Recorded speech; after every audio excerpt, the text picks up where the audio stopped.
अस्सलाम वालेकुम, मैं यासीन, तुसीं वेख रहे हो यूट्यूब चैनल यासीन ढोलवाला। आज साडे नाल गुलूकार ने मां रियाज साहब, ये सुनाणगे तुहानू मिठी जी आवाज़ है, सोहनी जी पंजाबी। उम्मीद करने साडी पंजाबी तुहानू अच्छी लगसी। साडे चैनल यासीन ढोलवाला को लाइक और सब्सक्राइब कर देना।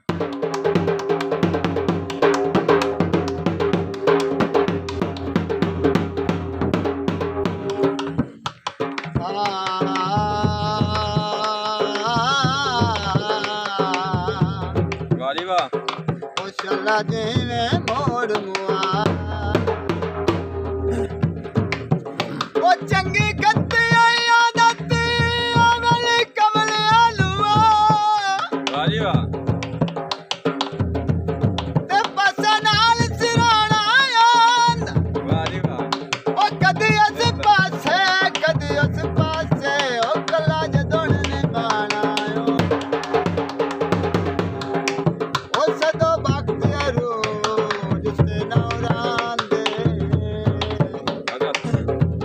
दया नायक दा ठाणा आंदा वाह जी वाह। ओ नवी लगी होई बेली ना दे ओंदी ओ चंगा सजण पुराणा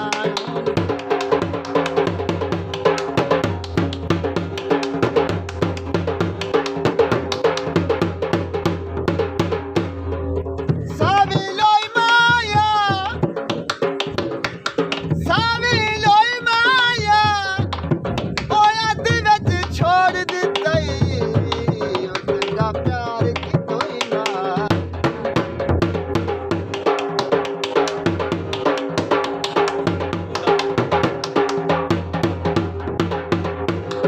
ओ रुखा साविया खड़ा कुर्बाना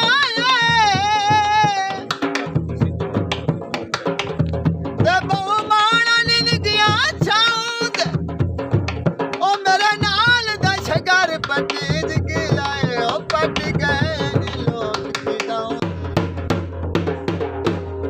ओ मेरी संगत दा साया बेली मुक गया वाह जी वाह। दा झोला लगदा गराम आउंदे ओ मेरी किसा ना मन सब आए कीती ओ बंदे सकता नहीं है ना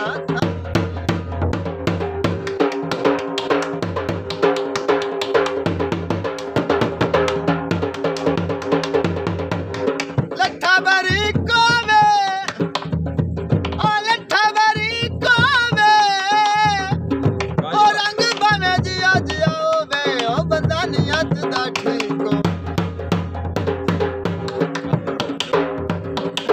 महाराज की फरमाइश दा जोड़ा सुना।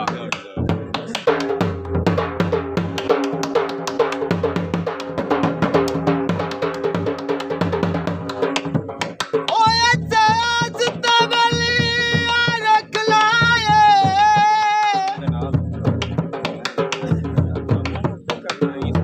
ते ओ पैसा बसा छात वाह जी वाह। ओ किसे गैर ने आके पट छोड़े ओ दिते पारे